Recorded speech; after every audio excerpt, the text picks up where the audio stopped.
देते हैं, चाहे ब्राह्मण है, कोई बाल किसी जाति से है, चाहे शूद्र है, चाहे मुसलमान है, चाहे सिख या ईसाई, उसके अपने बच्चे हैं। ये तो हमने अपने नारे डिवीजन बना रखे हैं, उसके घर में यू डिवीजन ये नहीं है, ये बंटवारे नहीं है। तो इस किले को तोड़ने का मालिक के पास कैसे फार्मूले हैं? ये फार्मूले लाए दाता ने उस पुण्यात्मा तक पहुंचने के लिए कि वो देख कितनी अच्छी आत्मा थी, आज भक्ति गलत करके अपना जीवन नाश कर रही है और भूल गई भगवान को। अब क्या किया दाता ने, उसी कॉलोनी में किसी भगत के यहाँ सत्संग किसी ने प्रार्थना की, उस शारदा वाली कॉलोनी में एक किसी गरीब से घर में सत्संग रख दिया भगत की प्रार्थना पर। अब जिसके घर सत्संग था वो सब कॉलोनी में जाके आसपास प्रार्थना करके आती है। भगवान का आदेश है, बेटी बच्चों सबको बता के आना कि हमारे घर सत्संग होगा। ना आएंगे वो स्वयं दोषी होंगे, भगवान के दरबार में फिर उनका लेखा होगा। वो न्यू ना कहेंगे भगवान हमें किसी ने बताया को ना भक्ति करने के लिए। तो ये अगर आपका संदेशा पाकर आपके घर नहीं आएगा तो फिर वहां वो कहने जोगा नहीं रहेगा। पर धर्मराज उससे पूछेगा कि देखिए बहन, ये भाई आपको प्रार्थना कर रही थी कि हमारे घर सत्संग होगा, आप आइएगा।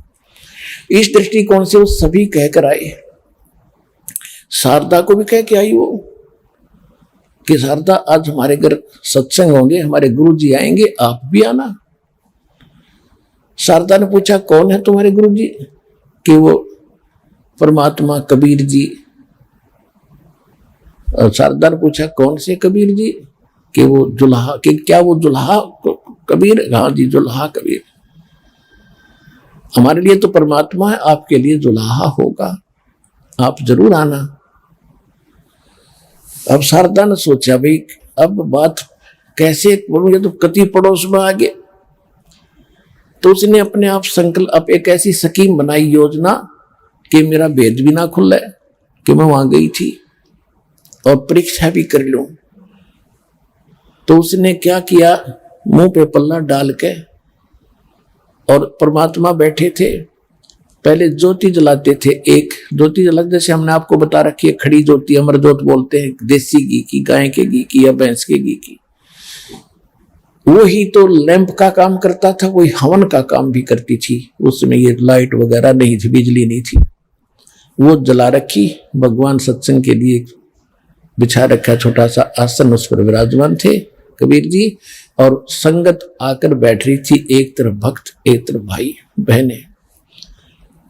अब सभी आ रहे थे और भगवान को प्रणाम करके अब अपना स्थान ग्रहण कर रहे थे। अब वो शारदा भी आई, कई बहनों के झुंड में मिलकर, और ऊपर तो अंधेरे में किसी को पता नहीं कौन कीता है, आप अपनी बैठने की चिंता हुआ। सत्संग स्थल पर आते ही प्रणाम करके बैठ रहे थे। जब शारदा पहुंची मालिक के पास, मुंह पर पर्दा किए किए, और परमात्मा ने कहा कि हे सर्वानंद की माँ, आज दानक के पास कैसे आ गई, तेरी बेइज्जती हो जाएगी। और सिर पे हाथ रख दिया, एक हाथ सिर पे रखे हुए थे और एक वचन कह रहे थे भगवान। सिर पे हाथ रखते ही उसका जैसे टनों वजन, हजारों टन वजन शरीर से हट गया और एकदम हल्का फुल्का शरीर हो गया। और फिर मुंह पर पर्दा, और कोई पड़ोसन नहीं पहचान रही थी, और उन्होंने उसका नाम बता दिया। सर्वानंद की माँ शारदा कैसे आगे पड़तानी एक दानक के पास, तेरी इज्जत का नाश हो जाएगा, क्या कहेंगे तुझे ब्राह्मण लोग। वो हटा के पर्दा, और क्योंकि आशीर्वाद से सुख हो ही गया था, परीक्षा वाले लेने गई थी मूर्ख, चरणों में गिर गई, बुरी तरह फूट फूट कर रोए और यूं कह के भगवान मैं बड़ी पापड़ हूं, बड़ी नीच हूं। क्योंकि भगवान के सामने संत के पास मन खत्म हो जाता है, और मन है यू काल का एजेंट, ये ही बकवाद घटता रहता है, नो नहीं करना चाहिए, ये हो जाएगा वो होगा, तो वहां मन नहीं रहता। ये तो काल है, भगवान से दूर भाग जाता है, बाहर रह जाता है सत्संग स्थल से, और वहां तो आत्मा जाती है निर्मल होके, अधीन बनी रहती है। लेकिन कुछ स्वभाव बिगड़ा हुआ होता है, वो कुछ दिनों में ठीक हो जाता है। तो जाते ही चरणों में लेट गिरा, अपना सारा अपराध स्वीकार कर रही है।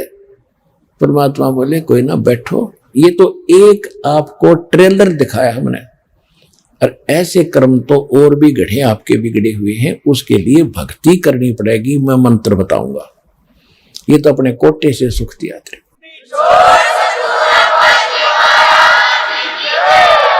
अब और कहां ठिकाना था शारदा जी को?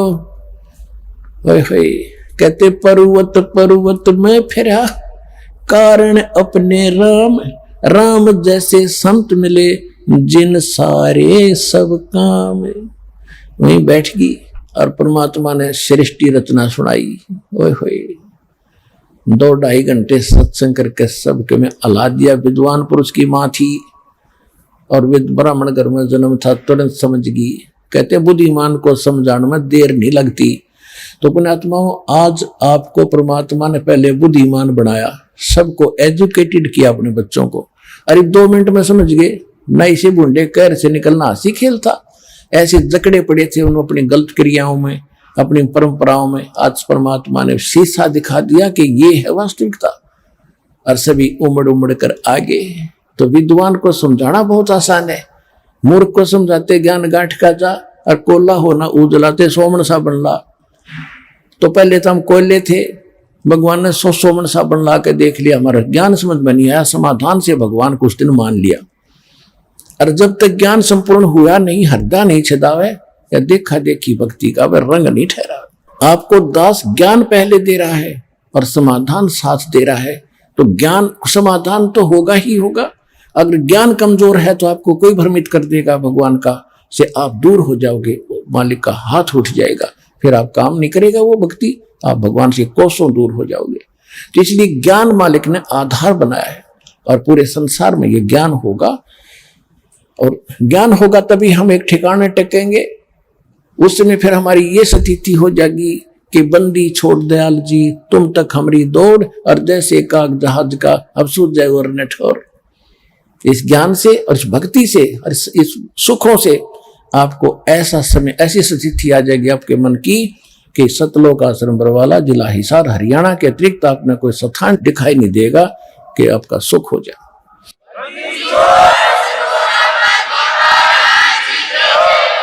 शारदा जी ने ज्ञान सुना, सृष्टि रचना सुनी, ब्राह्मण घर में जन्म था। घर जाके बात बात हम अपने बेटे तो भी पूछी, बेटा भी जब तक ठीक बतावा, खा माँ ऐसा लिखा है, ऐसा लिखा है। अरे भाई ब्रह्मा विष्णु महेश भी की जन्म मृत्यु बताई है, पढ़िए इसमें। खा माता लिखा है, लेकिन वैसे लिख दे, तो वैसे लिख दिया। अच्छा भाई वैसे लिख दिया, ठीक। तो इस सब तो विद्वान पाक रहा, और इस सब वैसे लिख दिया, फिर तेरी विद्वता तू कहां से लाया बेटा, है क्यों मूर्ख बना रहा है तू? तो उसने अपने बेटे को समझा, बेटा आप ये विद्वता छोड़ दो और सतभक्ति कर ले। बोला माता जी आपने क्या पता, हमारे पास जो ज्ञान है किसी के पास नहीं है। सुने नहीं। एक दिन उसने सोचा कि अपनी माता से मैं अपना नाम बदलवा लूं, क्योंकि मैंने आसपास के सभी विद्वान ब्राह्मणों को शास्त्रार्थ में पराजित कर दिया, इसलिए मैं अपना नाम सर्वाजीत रखाना चाहता हूं कि मेरे नाम से सबको परिचित हो जाए। ये सर्वाजीत है, यानी सब पर विजयी हो चुका है विद्वानों पर। मां से कहा कि मां मेरा नाम बदल दो। मां ने पूछा क्या बदल दूं? कि मेरा नाम सर्वाजीत रख दो। मां ने कहा कि बेटा सर्वानंद कौन सा बेटा बुरा नाम है, ये बहुत अच्छा नाम है। कि नहीं सर्वाजीत रखो, मैंने सब विद्वानों को अपने ज्ञान में, शास्त्रार्थ में, अध्यात्म मार्ग में पराजित कर दिया है, इसलिए मैं चाहता हूं कि मेरे नाम से सबको पता लग जाए कि ये कौन व्यक्ति है, मुझे अपनी आइडेंटिफाई करने की जरूरत ना पड़े, आइडेंटिटी बताने की आवश्यकता ना पड़े। उसकी मां ने कहा कि बेटा यदि तू सब विद्वानों को पराजित कर चुका है तो एक विद्वान को और पराजित कर दे, फिर अपने बेटे का नाम मैं सर्वाजीत रख दूंगी, और अन्यथा नहीं रखूंगी। तो उसने सर्वानंद ने कहा कि बताओ माता जी कौन है वो विद्वान? कि भाई परमात्मा कबीर जी, और मैं उनकी शिष्या हो चुकी हूं। पहले तो उसका माथा ठनका कि मां आपने बहुत गलत किया, लोग क्या कहेंगे मेरे को, मैं इतना विद्वान ब्राह्मण और आप एक धानक दुल्हाई से दीक्षा ले आई।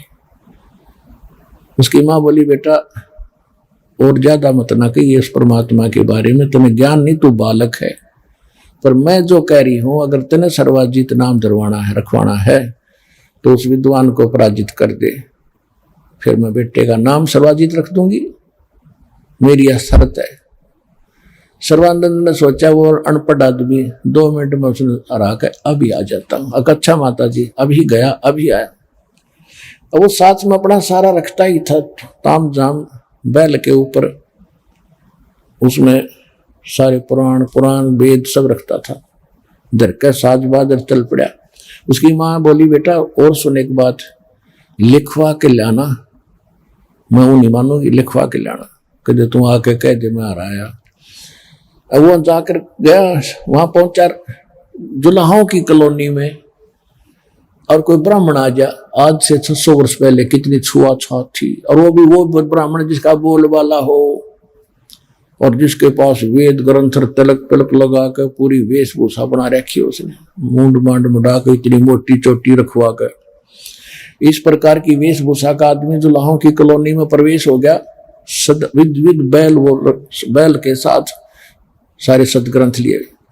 तो सभी देख रहे हैं, जैसे गांव में हाथी आ जाता था, हम देखा करते खड़े होकर छतों पर चढ़ चढ़ के हाथी आ गया, हाथी आ गया। तो ऐसे सभी जुलाहे देख रहे थे अपनी झोपड़ियों से निकल कर। आगे एक चौक के ऊपर जुलाहों का कुआं था, बनी में स्टार्ट में थोड़ी से अंदर, गांव से थोड़ा सा बाहर कॉलोनी के चौक सा पड़ता था। और उसमें से परमात्मा की मुंह बोली बेटी कमाली, जो शेख तकी एक मुसलमान पीर की लड़की थी, मृत्यु होने के बाद कब्र में दबा दी गई थी, और सिकंदर लोधी कबीर जी की जो है ना महिमा और लीला को देख करके वो उनका शेष हो चुका था। लेकिन शेख तकी उनका धार्मिक गुरु था, किसका? सिकंदर लोधी दिल्ली के राजा का। लेकिन शेख तकी नहीं मानता था, ईर्ष्या करता था परमात्मा से। उसने एक शर्त रखी थी कि मेरी मृतक लड़की को कबीर जी जीवित कर देंगे तो मैं इनको भगवान रब खुदा मान लूंगा। तो परमात्मा ने कई हजारों के सामने कब्र फुड़वा के वह लड़की जीवित कर दी थी, जो 12-13 वर्ष की थी, कबीर परमात्मा ने। तो इस चमत्कार को देखकर हजारों की संख्या में परमात्मा के दीक्षित हुए थे, पर शेख तकी नहीं मान्या था।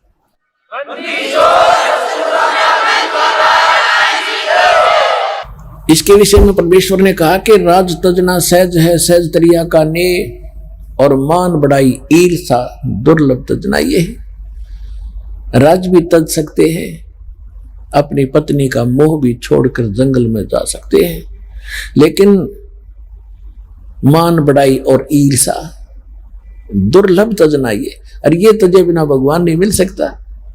मान बढ़ाई और ईर्षा जब तक अंदर से नहीं खत्म होगी, भगवान निकट नहीं आएगा। तो वो विद्वान थी, उस शेख तकी में वह लड़की जीवित कर दी। परमात्मा ने कहा, सबने कहा कि कमाल कर दिया, कमाल कर दिया, भगवान आपने कमाल कर दिया।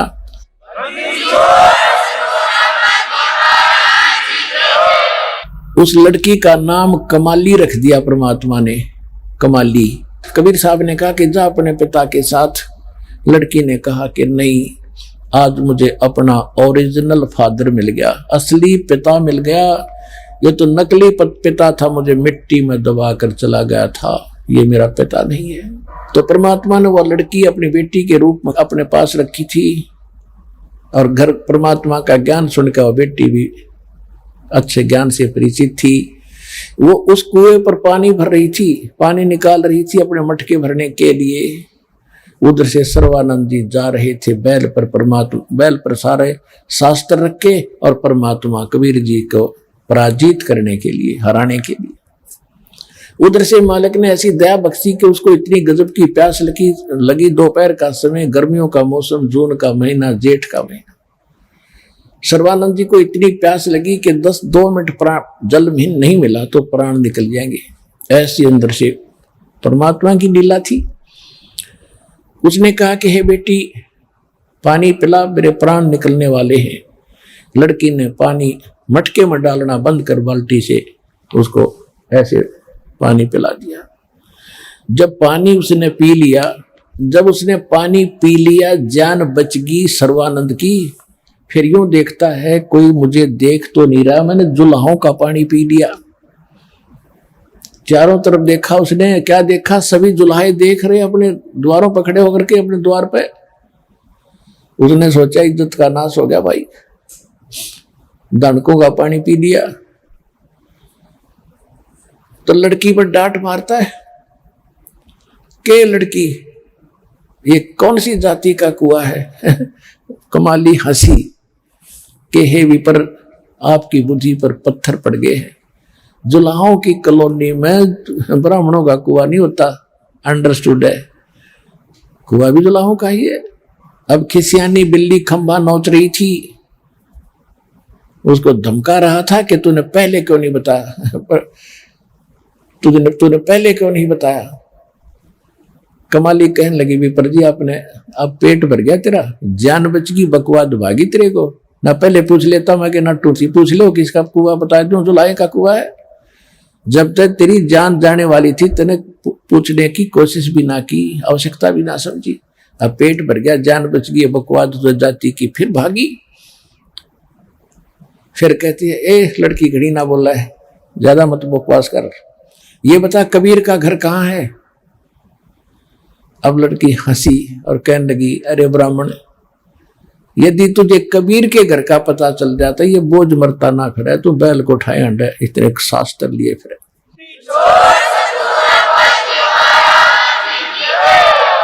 तुझे कबीर के घर का पता को नहीं। कबीर का घर शिखर में सतलोक है, और जहां सलहली गैल और पाँव ना टेके पपील के, तू पंडित लाज रहा बैल। ओए होए।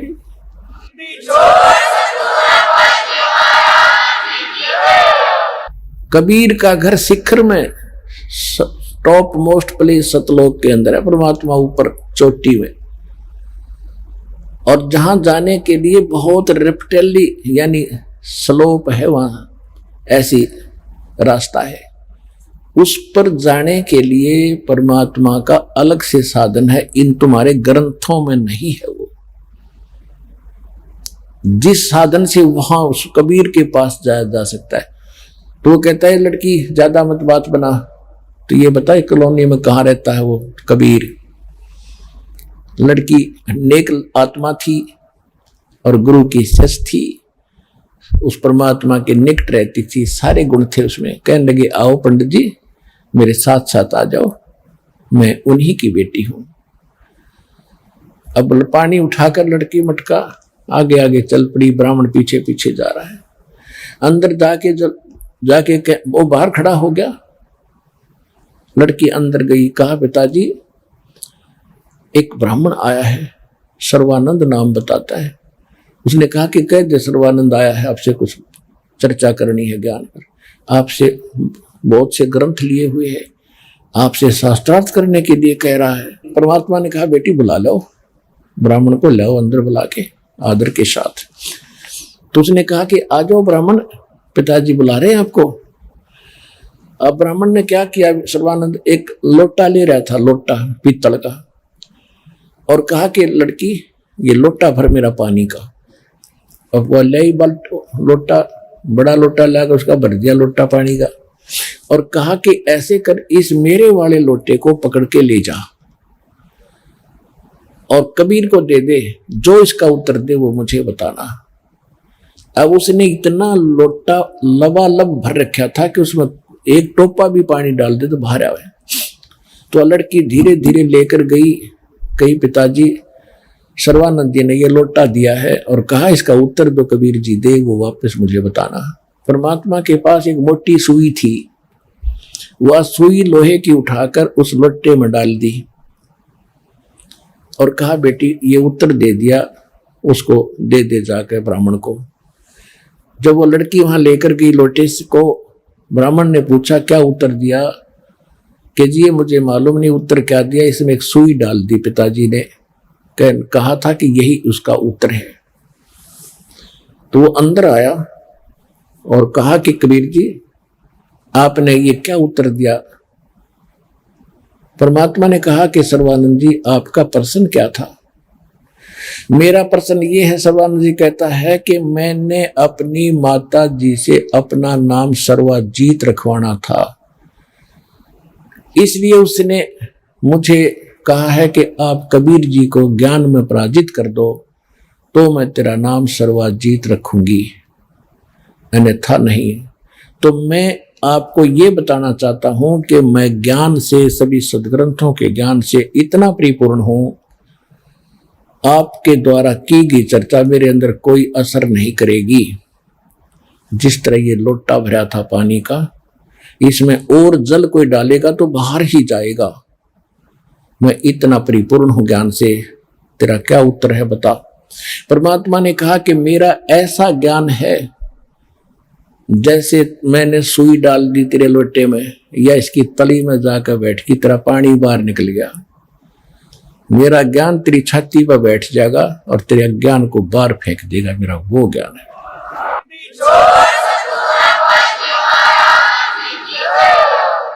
तो कहने लगे अच्छा ऐसा है। कहा अब ये सुन के कि कोई विद्वान आया है, कबीर जी के साथ खसने वाले कोई ना कोई आ ही जाते थे, लेकिन ये कुदरती बात है, घर का जोगी जोगड़ा हर बार का जोगी शद। अपने कॉलोनी में रहने वाले परमात्मा को तो उन जुलाहों ने कोई मैं तो नहीं दिया, लेकिन बाहर का आने वाला होता था, यूं देखते थे कि आज वो कबीर को हराएगा, खुश होने के लिए बैठ जाते थे, देखने के लिए। अब जब सर्वानंद जी बैठ के अपना ले रहा था, सात मंगोछा बिछा के अपना सोच कपड़ा, और श्रोता दुल्हे आसपास बैठ गए सारे देखने खातिर आज क्या बात बनेगी। तो सर्वानंद जी ने कहा कि प्रश्न करो, कबीर जी से कहा प्रश्न करो। परमात्मा ने कहा कि कौन ब्रह्मा का पिता है, कौन विष्णु की माँ, शंकर का दादा कौन है, सर्वानंद देवता। अब लगा फिर करने इसका कोई माता पिता नहीं, अजरो अमर है, सर्वेश्वर है, महेश्वर है, फलान है, धगड़ है। परमात्मा बोले आपके पास देवी पुराण है, सब शास्त्र मेरे पास। उसके तीसरे स्कंद में विष्णु भगवान स्वयं स्वीकार करता है, अपनी माता को कहता है कि तुम शुद्ध स्वरूपा हो, ये सारा संसार तुम इसे उद्भासित है, मैं ब्रह्मा और शंकर हम आपकी कृपा से विद्यमान है। हमारा तो आविर्भाव माने जन्म, त्रोभाव माने मृत्यु होता है, हम नित्य नहीं है। और शंकर भगवान खुद कहता है कि जब ब्रह्मा आपसे जन्म ले उत्पन्न हुआ है माता, तो तमोगुण शंकर क्या आपकी संतान नहीं हुआ। उसने निकाला, उठा के लाया ग्रंथ, देवी पुराण खोला संस्कृत भाषा में, बाकी अनपढ़ सारे थे ही। कहने गए झूठा इसमें कहीं नहीं लिखा, देखो सामने को पढ़ने वाला था, देखो ये झूठ बोलता है, कहीं नहीं लिखा। तो सभी ने ताड़ी पीट दी, दुल्हाओं ने, अनपढ़ों ने। परमात्मा बोले भाई ठीक है, आप जीत गए, मैं हार गया, यही चाहिए आपने कहा। बस परमात्मा ने पता था कि जान बूझ साची तजय और करे झूठ तेने, और ताकि संगत है प्रभु सौपन में भी ना दे। परमात्मा ने सोचा जान दे, दुष्ट ने मानना तो इसने है ही नहीं, कि बोल भाई ठीक है तो आप जीत गए, मैं हार गया। कहने लगा ऐसा नहीं, कच्चा काम नहीं करता मैं, लिखवा के लूंगा। अगर लिख भी आप पहले मत अनपढ़ हूं, लिखूंगा क्या, अशिक्षित तो। उसने लिख लिया, शास्त्रार्थ में कबीर जी हार गए, सर्वानंद जीत गए, और मालिक का अंगूठा लगवा लिया। ठीक है, अपनी माँ के पास आकर कहा कि माताजी 10 मिनट का काम था, हार गए। वो तो जाते ही बात भी ना करी, जब पहले कह दिया मैं तो हार गया भाई, आप जीत गए एक के प्रश्न में। माताजी बोली बेटा फिर पढ़ के सुना, लिखवा के लाया। कहाँ लिखवा के लाया, पढ़ के क्या सुनाया तो क्या पाया, शास्त्रार्थ में सर्वानंद हार गया, कबीर जी जीत गए। उसकी माँ उसके मुंह की तरफ देख कर, विद्वान तू तो हार का रहा बेटा। कहने लगे माता मैं कई दिन से ना रात दिन शास्त्रार्थ पर था, मुझे नींद के गलती से लिखा गया, ध्यान नहीं रहा, फिर लिखवा के लेता हूँ। फिर गया परमात्मा से बताया कि ऐसे ऐसे मेरे से गलत लिखा गया, दोबारा लिखना पड़ेगा। मेरी माँ नहीं मानती, उसने फिर लिख, भाई लिख ले, फिर लिख ले, ध्यान से लिख लेना भी कदे। बोला फिर लिख लिया। ऐसे ही कबीर जी हार गए, सर्वानंद जीत गया, परमात्मा का अंगूठा लगवा लिया, एक आधे का और लगवा लिया साथ में, गवाह का ले आया। अब घर आके अपनी माँ से कहा कि ले माँ आपके मैं ठीक लिखवा के ले आया। बेटा सुना, पढ़ा तो फिर विपरीत पाया, कबीर जी जीत गए, सर्वानंद हार गया।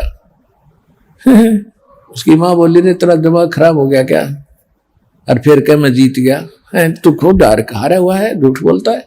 अगर नहीं माता जी गलती रहेगी, फिर लिखवा के लाऊं, अब फिर लिखवा, तीसरी बार फिर लिखवा लिया। अब वो सोचता है कि वहां मैं 6 बार देखता हूं ठीक लिखा है, यहां तक के बिजली गिरा इसके। अब के वो गली अपने दरवाजे में गेट में प्रवेश होता और उस पर ध्यान रख रहा है कि देखता हूं ये कैसे चेंज होता है। कहता माता जी पढ़ कर सुनाऊं? कहाँ सुना बेटा, आ गया लिखवा लिया। अब वो पढ़ने लगा, शास्त्रार्थ में जहां कबीर जी लिखा था वहां सर्वानंद हार गया और कबीर जी जीत गए उसकी आंखों के सामने।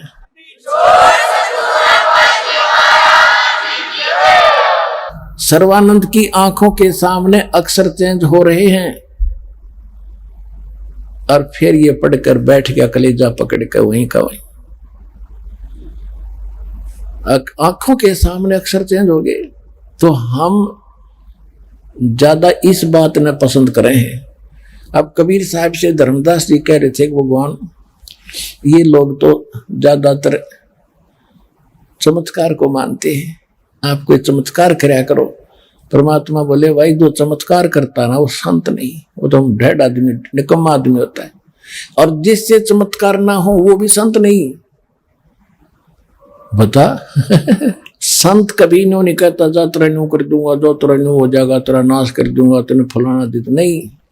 संत साधना बताता है, सत साधना कर देता है, और उससे अपने आप चमत्कार होंगे, एक नहीं 100 होंगे।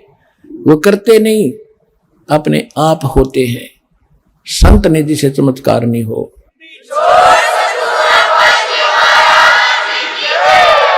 तो उसकी मां बोली रे विद्वान बेटा, मैंने तो तेरे को जन्म देकर मैं अपने आप को जो है ना धिक्कार मानती हूँ, अपने जन्म को, ऐसा नालायक बेटा मेरा पैदा हो गया। माँ की बात नहीं मानता तू, आज बाकी सारी मान्या करता था। जब ने बोला माँ अब मान दूंगा, अब मान लूंगा, क्यों सारी अकल ठिकाना आ गई। घर में माँ की दुर्गति हो रही थी, वह ठीक हो रही, तब बिना जच्ची इस मूर्ख के मान बढ़ाई के भूखे के कहने लगा अब मान लूंगा। माँ सचमुच भगवान है।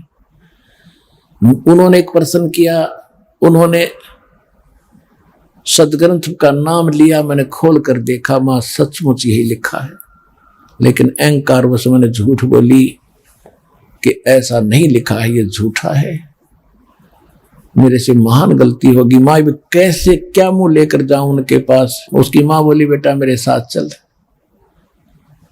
मैं माँ हूं तो बेटा है, तेरा जीवन मुझे आज दिखाई दे। पहले तो मैं गर्व करती थी मेरा बेटा बड़ा विद्वान हो गया, ब्राह्मण बड़ी कमाई करा करेगा, लेकिन बेटा यह कमाई भाड़ में जाओ, असली कमाई तो राम नाम की है, जो सच्चा नाम और ज्ञान उस संत परमात्मा के पास है। मेरा बेटा वंचित था, मुझे घना दुख था, आज मेरी आत्मा गदगद होगी, चल तेरे नाम दिवा के लाऊंगी। जाकर अपने बेटे को नाम दिला के लाई। सूक्ष्म वेद में लिखा कि सोए मात सराहिए जो पुत्र दे उपदेश, और सकल नार व्यभिचारिणी यूं कहता है शेष। कहते वही माता को सराहिए जो अपने बच्चे को भक्ति पर ला दे, ना तो दुनिया बच्चे पैदा करे पशुओं की तरह, उसका कोई यूज नहीं। क्योंकि माँ का असर बच्चों पे बहुत होता है, क्योंकि ज्यादा संग माँ का करते हैं। इसलिए माता जैसी भक्तनी माँ होगी तो बच्चों पर भक्ति का असर गिरेगा, कुदरती होता है।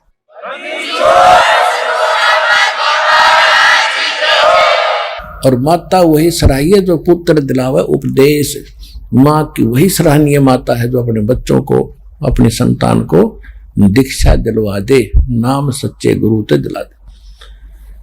अब उसके बाद सर्वानंद की कोई नहीं माने, सारे ब्राह्मण उससे नफरत करने लगे, तू जात तक डाल दिया है, तो कितना जोगा नहीं छोड़ रहा, तेरे ऊपर जादू जंतर कर दिया उस दुल्हे ने, और वो तो ऐसे ही करता है, जो उसके पास चला जाता है उसको अपना बना लेता है। अपना तो बनाता ही बनाता है, लेकिन वो ऐसे सुख देता है, वो रतन देता है जो तुम्हें खोज जैसे नहीं मिलता।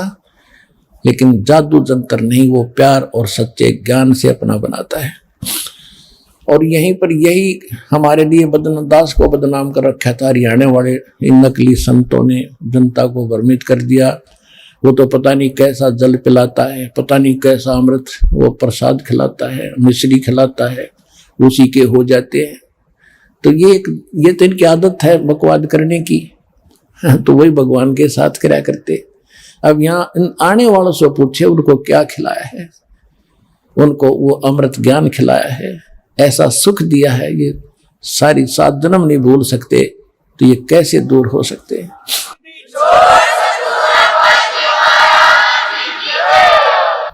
तो इस प्रकार परमात्मा ने उस शारदा को और शारदा के परिवार को सुखी किया।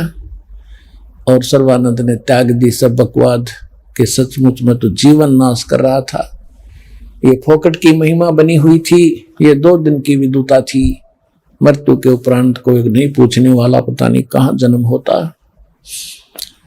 तो इस प्रकार परमात्मा जब आते हैं तो ऐसे अपने भक्तों को, अपने बच्चों को अपना ज्ञान कराते हैं, अच्छी आत्माओं को मिलते हैं। तो परमात्मा ने कहा कि संसार के अंदर यदि आप जीने अच्छी तरह जीना भी चाहते हो तो मेरे गाइडलाइन के अनुसार आप चलो, जो मैं बताता हूं ऐसे अपने आप को ढालो, और फिर देखना उस मालिक की मौज कैसी होगी। साई इतना दीजियो जा मैं कुटुंब समावे, हम भी भूखे न रहे अतिथि न भूखो जावे। इस प्रकार परमात्मा ज्ञान सुनाया करते थे। हिंदू और मुसलमान जितने भी धर्म गुरु थे परमात्मा के ज्ञान के सामने नतमस्तक हो गए थे। अब समाधान इतना सुख देते थे, दुनिया गुण गाती थी, ब्राह्मण रोकते भी थे, तुम कहां जा रहे हो दुल्हे के पास ब्राह्मण होकर के। बहुत से ब्राह्मण दुखी भी उनके शिष्य हो गए थे। ऐसे मुसलमान भी आते थे, उन्होंने वो नमाज आदि करना बंद कर दी थी, तो वो मुसलमान उन मुसलमान बच्चों को दुखी करते थे जो भगवान के शिष्य हो गए थे। तो उन्होंने सोचा कि ये न तो मारने से मर रहा है, कबीर साहब को बहुत बुरी तरह यातनाएं दी थी। एक झेरे कुएं में डाल दिया, 150-200 फुट गहरा कुआं था, उसमें जल नहीं था। उसके अंदर डाल के ऊपर से छड़े, कंकर, मिट्टी, गोबर, गारा ठोक दिया ऊपर तक। और शेख तकी और साथ में अन्य मुसलमान बड़े खुश हुए थे कि हमने खत्म कर दी इसकी लीला। जब वो सिकंदर लोधी के पास पहुंचे ये बताने के लिए, शेख तकी और अन्य दो उनको दबा कर आए थे सैकड़ों की संख्या में, सिकंदर लोधी के पास गए कि आपका भगवान की अहिलीला हमने खत्म कर दी है, वो मिट्टी में दबा दिया है, खत्म हो गया तेरा अल्लाह। सिकंदर लोधी ने कहा कि आप किसकी बात करते हो? कि तेरे कबीर अल्लाह की, नानक की, दुल्हे की, कि वो बैठा मेरे कमरे में। उनको बुलाकर दिखाया, भगवान वहीं बैठे थे।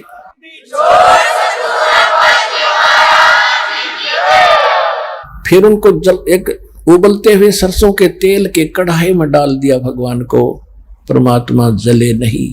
सिकंदर लोधी ने टेस्ट करने के लिए, क्योंकि शेख तकी ने सिकंदर लोधी से कहा था कि इसने तेल की तासीर को ठंडा कर दिया, जादू जंतर जानता है, ये गर्म नहीं रहा इसलिए ना जलता। ये सिकंदर लोधी ने सोचा मैं टेस्ट चेक करता हूं, सचमुच ये गर्म है कि भी नहीं, और तेल उबल रहा है, नीचे लकड़ बाल रखे, इतना बड़ा कढ़ाया। परमात्मा ने कहा राजन, इस पीर के कारण अपना जीवन नाश मत करना, इसमें उंगली ना दे दिए, उंगली नहीं पाओगी, तेरी टोई भी ढूंढे से नहीं मिलेगी, कट जाएगी, इतना गर्म है ये। सिकंदर लोधी का ना जच्ची, कबीर जी ना जलते, मेरी उंगली का के भी जली रहेगी। जो ही उंगली दी, जितनी उंगली तेल में गई थी उबलते हुए में, उतनी कट के अलग होगी। बेहोश हो गया वो राजा बेहोश हो गया। तो परमात्मा तो कढ़ाई से निकल कर आए और उसको पहले तो उन्होंने वेद वूद साथ थे, ट्रीटमेंट करने वाले साथ होते हैं राजा के, उन्होंने होश हास में लाए, ठंडा पानी मार मूर कर उंगली पर ठंडा पानी डाला, राजा होश में आ गया। और इतनी पीड़ा थी फिर बेहोश हो गया, फिर होश में लाए, फिर इतनी पीड़ा, ऐसे नहीं उंगली कट गई, फिर बेहोश हो गया। तब परमात्मा ने उसकी पकड़ के उंगली पूरी कर दी, वह कटी हुई भी ना रही, जली हुई भी ना रही।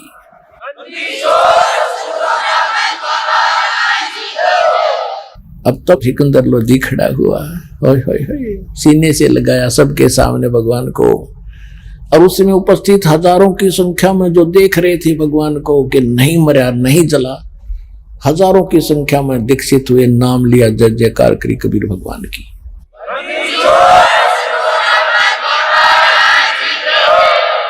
अब इस तरह पंडित और इन काजी मुल्लाओं ने भगवान के साथ वो सभी क्रियाक्रम कर लिए जिससे ना तो वो मरे ना ज्ञान से हारे।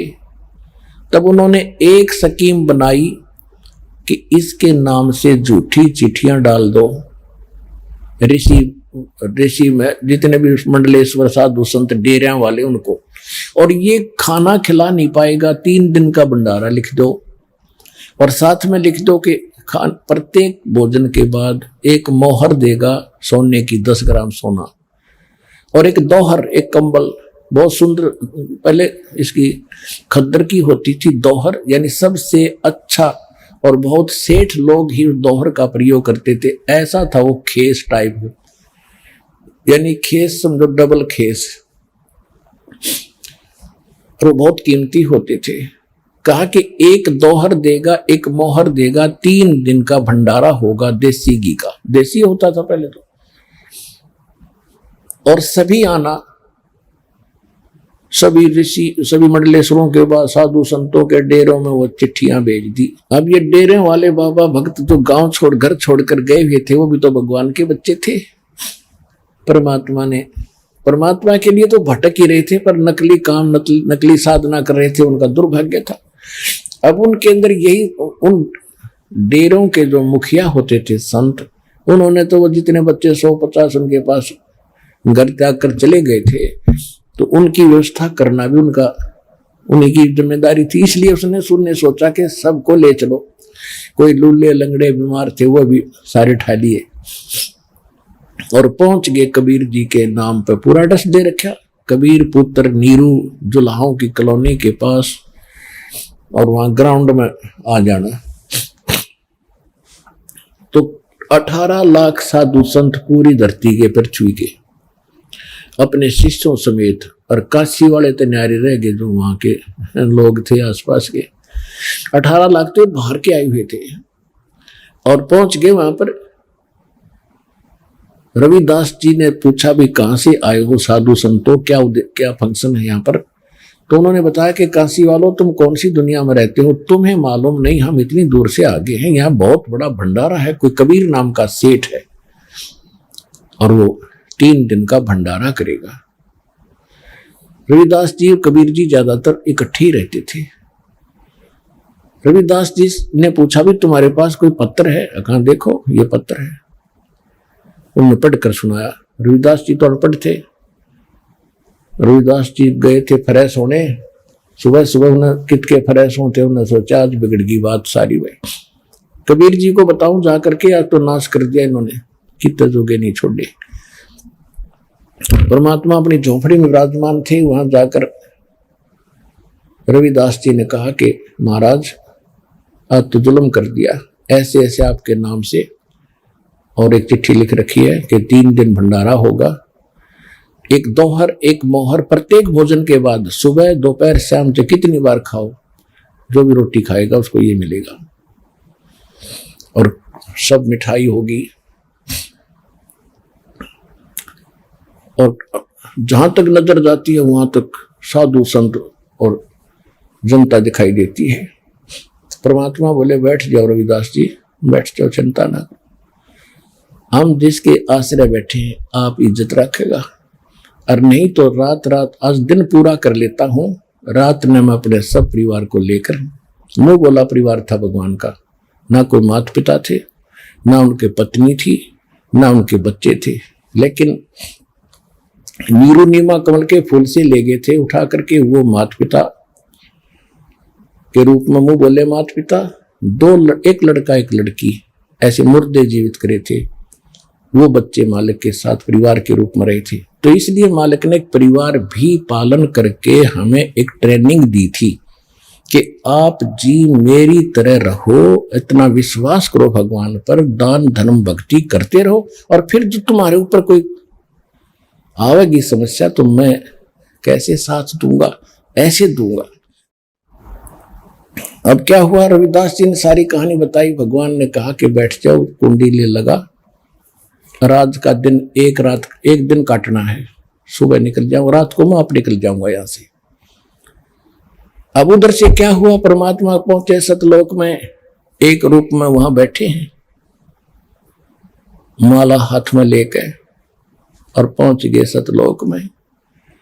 वहां से संदेशा कर दिया कि तैयार करो, इतने व्यक्तियों का भोजन तैयार करो सतलोक में।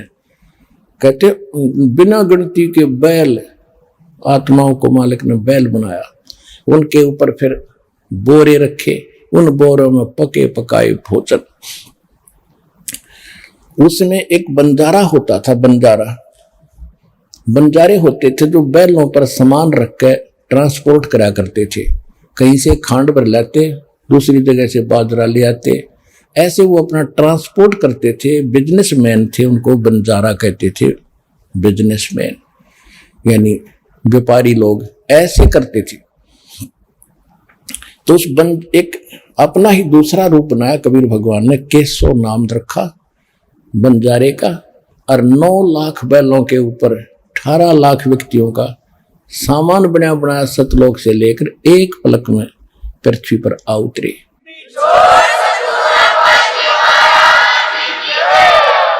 अब काशी से थोड़ी सी दूर उतर के और ऐसे आ रहे हैं। अब परमात्मा गरीबदास साहिब जी ने बताया है कि उन बैलों के पैर जमीन पर नहीं टिकते थे, जमीन से 6 इंच ऊपर चल रहे थे। अब उनका किसका ध्यान जाइए, पैर की टिके बैलों के। वह तेनों देखे थे, बर्फी कहाँ रखी है, कौन से बोरे में, जलेबी कौन से में है, उन बैलों से क्या लेना देना था। और साथ में फिर सेवक आए थे सतलोक से ही, सेवादार यहाँ सेवा करने वाले, वो और न्यारे थे। आके मिनटों के अंदर टेंट लगा दिए, मैट बिछा दिए, और भंडारे की आवाज लगा दी, क्या हो साधु संतो, भोजन खाओ, कबीर भगवान की तरफ से भंडारा तैयार है। हो गए शुरू। अब उधर भोजन खा रहे हैं, जय जयकार बुला रहे हैं, भाई धन है, ऐसा भोजन कभी खाया नहीं, कभी देखा नहीं, इतना स्वादिष्ट भोजन कहीं नहीं देखा हमने। भंडारे बहुत करे हैं, बहुत खाए। उधर से शेख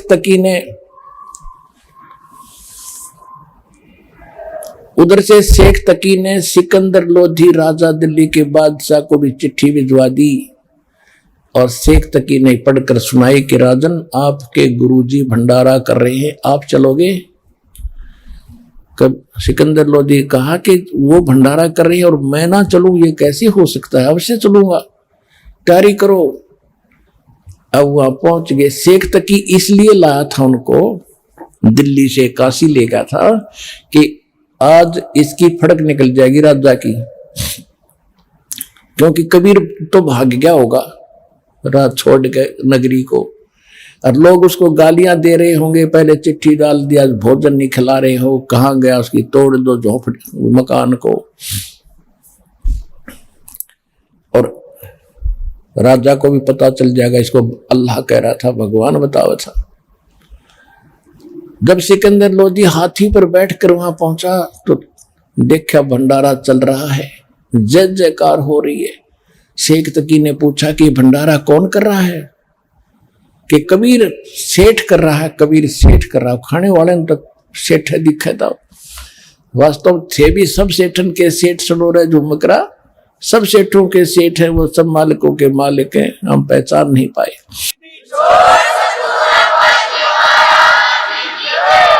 तो सब कहने लगे कबीर जी कर रहे हैं, कबीर जी भंडारा दे रहे हैं। सिकंदर लोधी ने पूछा कि कबीर जी कहाँ हैं, कि वो बैठे हम ये तो मालूम नहीं कबीर जी कहाँ हैं, पर एक स्तंभों में बैठा एक व्यक्ति वो सब अरेंजमेंट वो कर रहा है। दूसरा रूप बना के केशव नाम के बंजारे का एक अलग से टेंट में भगवान बैठे। सिकंदर लोधी शेख तकी वहां पहुंचा। सिकंदर लोधी ने पूछा कि आप कौन हैं, आप क्या लगते हो नाते में कबीर जी के। उसने कहा, केशव ने कहा कि मैं कबीर जी का पगड़ी बदल मित्र हूं, यार हूं, और उसने मेरे पास एक संदेशा भेजा था कि मित्र एक छोटा सा भंडारा करना है 3 दिन का, ये आइटम उसमें भंडारे में दान करने हैं, आप कुछ सामान लेते आइएगा। अब शेख तकी की आंखें फटी फटाई रहेगी कि इसने छोटा सा भंडारा कहते हैं लाखों लोग जीव रहे हैं। सिकंदर लोधी ने पूछा कि कबीर जी कहाँ हैं, कि कबीर जी अपने विश्राम करें, अपने घर पे बैठे। क्या आए नहीं वो, क्या आएंगे भी, कब आएंगे? सिकंदर लोधी ने पूछा। केशव ने कहा कि वो मालिक के मर्जी के मालिक है, रजा होगी तो आ जाएंगे, उनका दास जो बैठा है उनको क्या आवश्यकता आने की। ओए होए, सिकंदर लोधी की गद गद आत्मा होगी। और शेख तकी की मां सी मरगी कि वो तो न्यू लिया था श्रृंगार का राजा ने, आज यो तेरे साथ पूरा हो जाएगा, और वो जाएगा भागे। कबीर तो भाग गया होगा, इसकी जो फिर मेरे ऊपर पूरा विश्वास करेगा, मुझे ही मानेगा। कहते वजीर और फकीर ये नकली, ये दूसरा निशो आया करे इनने। तो कभी वो तो पेट पकड़ कर बैठ गया, जलम हो गया भाई, आज भी ना भाग गया। तो उधर से सिकंदर लोधी ने कहा कि मैं कबीर जी के दर्शन करूंगा। दर्शन के लिए चल पड़े।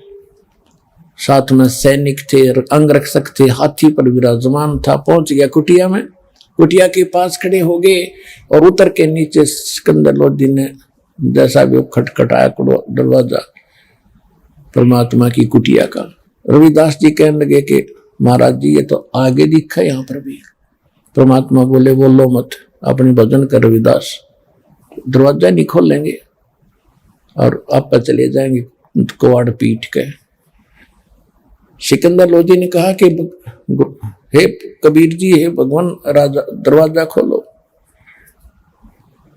फिर कहा कि मैं सिकंदर लोधी आपका दास आया हूं दिल्ली से, आपके दर्शन करना चाहता हूं, दरवाजा खोलो।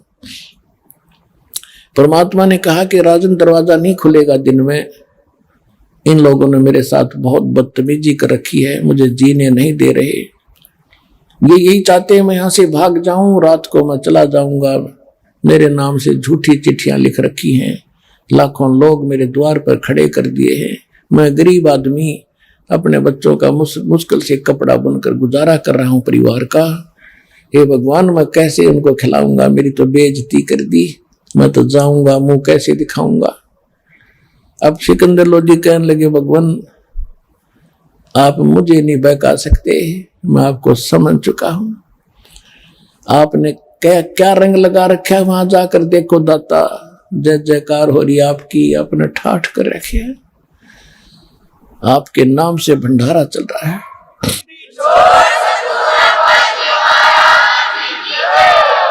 हे परमात्मा आपने मुझे नहीं बहका सकते, आप संसार को बहका सकते हो, आप पूर्ण परमात्मा हो, आप अल्लाह अकबर हो, आप खुदा धरती पर उतरे हो, ऐसा भंडारा कभी देखा ना सुना था। तो सब जय जयकार हो रही है, आपका दर्शन करना चाहते हैं जिज्ञासु के कौन है वो महापुरुष जिसने ऐसा मोहन भोजन हमें कराया है, आप दर्शन दो दाता, एक बार कृतार्थ करो आपके बच्चों को।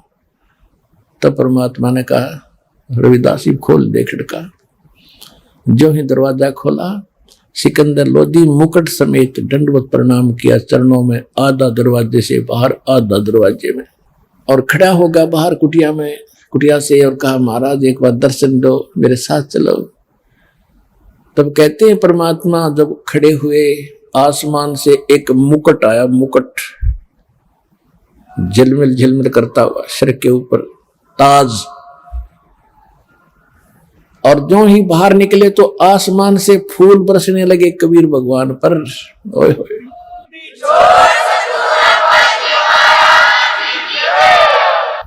सिकंदर लोधी ने, रविदास जी चंवर ले रहे थे अब, क्योंकि वो तो पक्के सेवक थे, उनके सेवा करा करते थे, चंवर से पीछे पीछे श्रद्धा से चंवर कर रहे थे। तो सिकंदर लोधी ने कहा कि हे भक्त, हे महाराज, आप तो डेली सेवा करते हो, मुझे भी दास को कुछ सेवा दे दो, मैं भी अपने कर्म बढ़ा लूं, ये चंवर मुझे दे दो।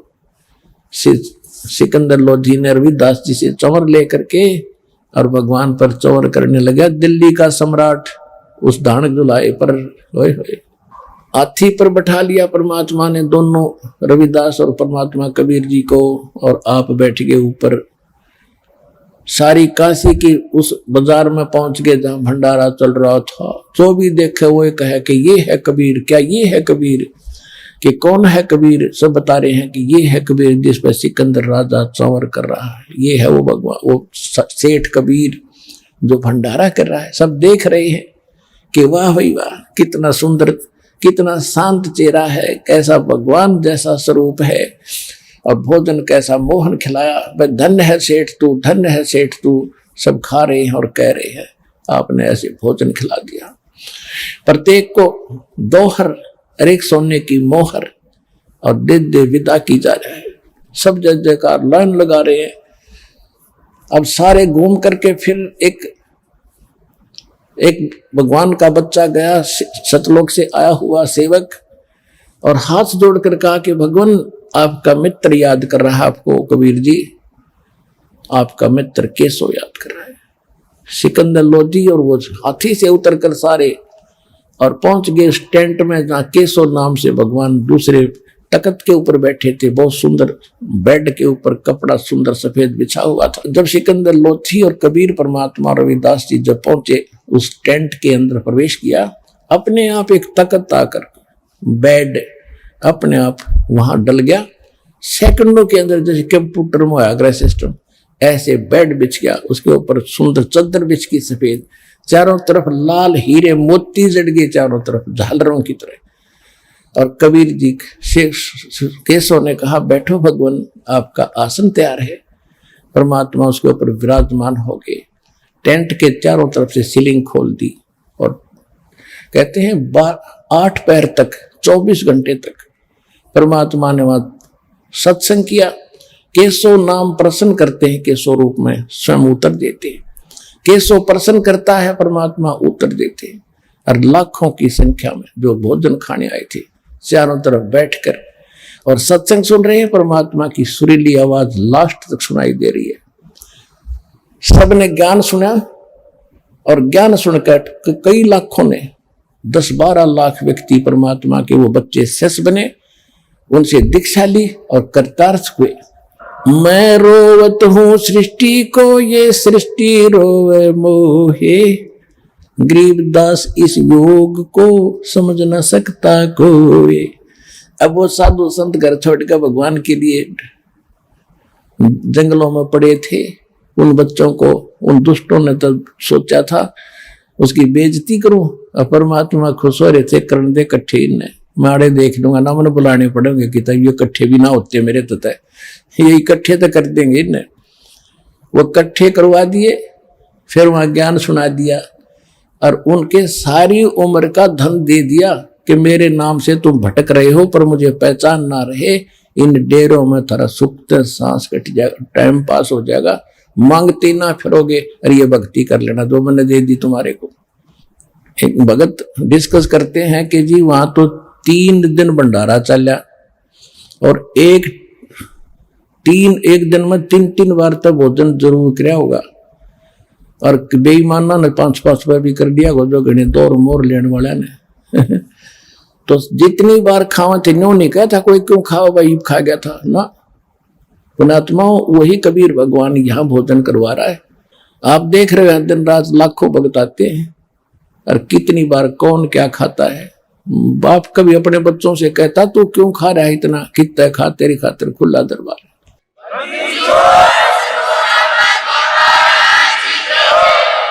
लेकिन वो परमात्मा ने जो वहां लीला की वह कुछ भिन्न थी।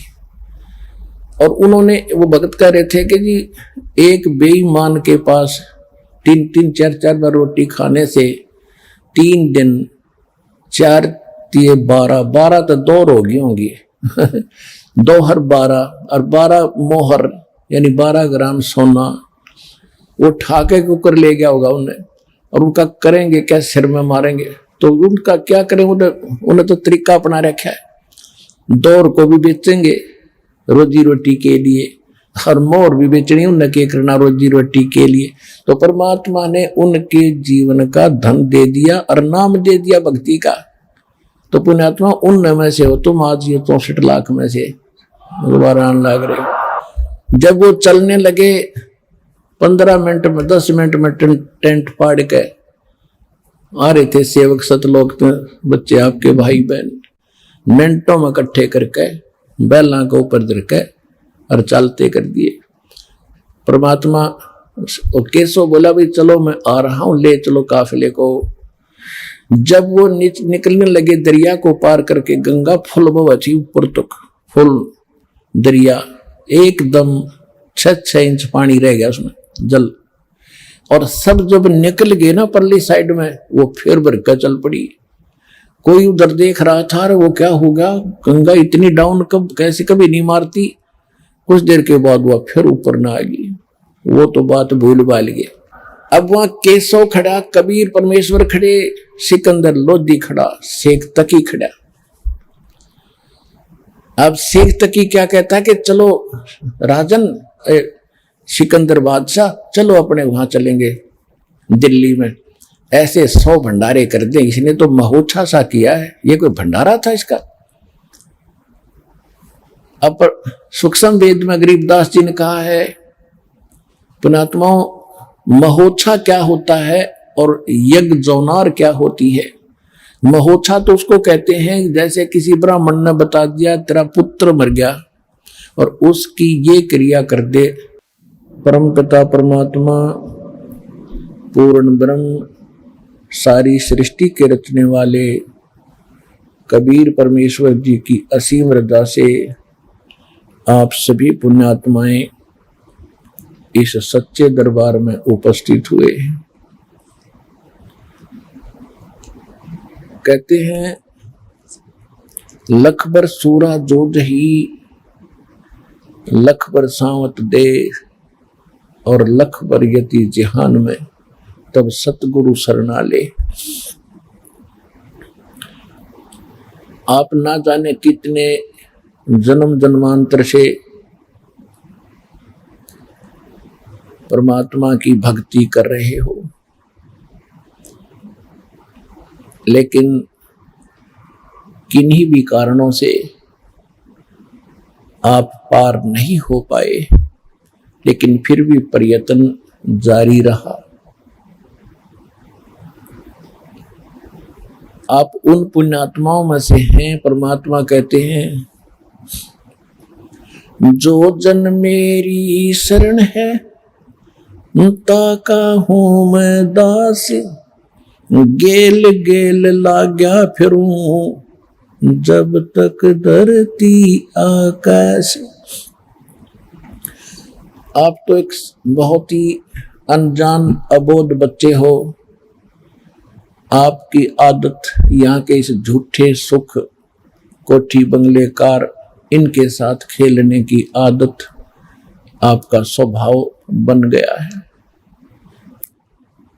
और इसमें करोड़ों लाखों व्यक्ति यही खेल खेल रहे हैं। आपने भी वही क्रिया फाइनल मान ली, अंतिम मान ली। आपको नहीं मालूम आपके ऊपर कितने कितने कहर टूट चुके हैं और आगे ना जाने क्या क्या संकटों का सामना आपको करना पड़ेगा। परमात्मा हमें याद दिलाते हैं कि झूठे सुख को सुख कहे, ये मान रहा मनमोद, ये सकल चबीना काल का, कुछ मुख में कुछ गोद। अब परमात्मा हमें याद दिलाते हैं कि आप जीव असंख्य जन्मों से यहाँ इस काल के लोक की झूठी सुविधाओं को प्राप्त करते हुए आ रहे हो और एक पल में छोड़ कर जा रहे हो। आपके साथ ऐसी भूल भुलैया कर रखी है। परमात्मा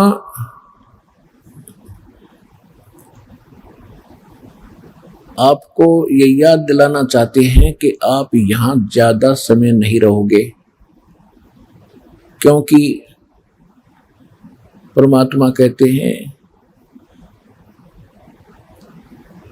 कहाँ जन्मे कहाँ पाले पोसे और खूब लड़ाए लाडे, ना बेरा इस देह के कहाँ खंडेंगे हाड।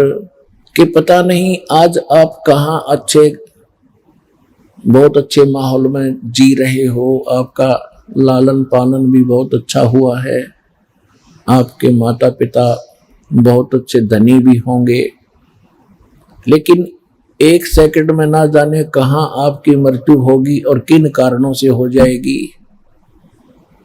ये परमात्मा याद दिलाते हैं कि आप जी को इस काल भगवान ने मूर्ख बना रखा है। अब दो चार हादसे आपको गिनवाता हूं। एक समय हरियाणा के 2 मंत्री कैबिनेट मिनिस्टर और शपथ ली थी, उसी खुशी में हेलीकॉप्टर में बैठकर जा रहे थे। दोनों ही उसी हेलीकॉप्टर के एक्सीडेंट होने से मृत्यु को प्राप्त हो गए। पहले भी उनके पास खूब सुविधाएं थी, सारे सुख थे, अब क्या हुआ, उनके पास क्या बचा? भक्ति करी नहीं और संसारिक इन खिलौनों से खेलते रहे। अगले जन्म में वो कुत्ते और गधे की योनियां प्राप्त करेंगे।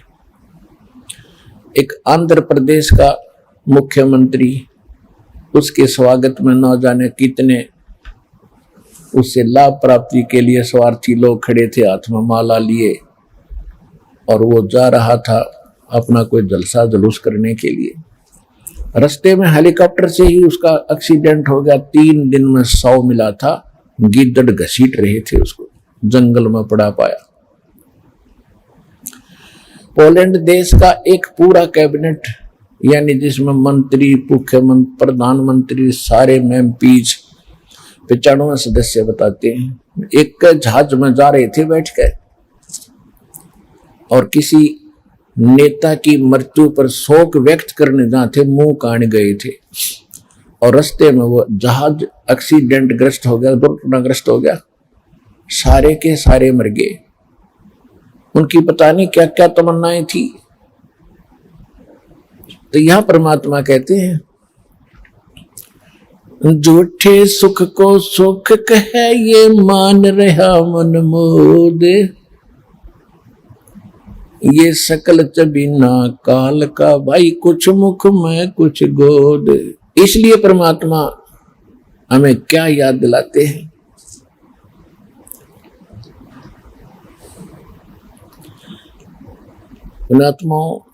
परमात्मा कहते हैं यो सौदा फिर नाही रे संतो, ये सौदा फिर नाही, यो सौदा फिर नाही रे संतो, यो सौदा फिर नाही। सौदा, बिजनेस, व्यापार। हम जैसे 2 व्यक्ति 2-4 लाख रुपए लेकर के किसी दूसरे स्टेट, दूसरे शहर में बिजनेस सौदा करने के लिए गए थे। उन्होंने वहां पर किराए पर होटल में कमरा ले लिया। एक तो उस 4-5 लाख रुपए का सौदा खरीद रहा है, बेच रहा है, खरीद रहा है, बेच रहा है, और उसने उससे दुगने तिगने चौगने बना लिए, दाम इकट्ठे कर लिए। यानी सौदा जिस उद्देश्य के लिए गया था वो पूंजी लेकर उसकी कई गुना बढ़ा ली। और दूसरा शराब पीता है, सिनेमा देखता है, सैर सपाटे करता है, यानी जिस उद्देश्य से वो पूंजी लेकर गया था उसी से को खर्च रहा है, खा रहा है। अंत में वो पूंजी रहित हो जाता है। उसके पास खाने को भी पैसे नहीं बचते हैं, तो होटल का मालिक भी उसको कमरे से बाहर फेंक देता है। इसी प्रकार मनुष्य जीवन प्राप्त प्राणी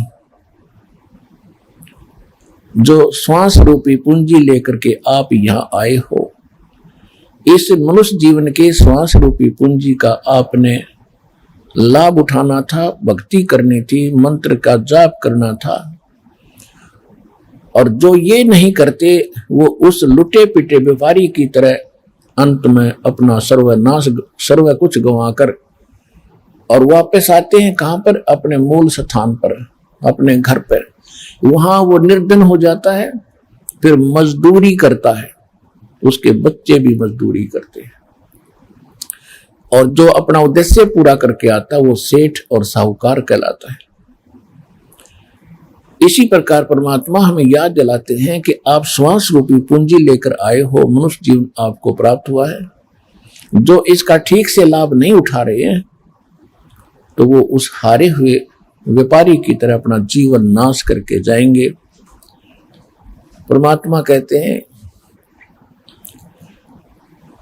श्वास उश्वास में नाम जपो, व्यर्थ श्वास मत खो, ना जाने इसी श्वास को आवन हो कि न हो। कबीर सब जग निर्धना, धनवंता ना कोई, धनवंता सो जानियो, जिस पर राम नाम धन होए।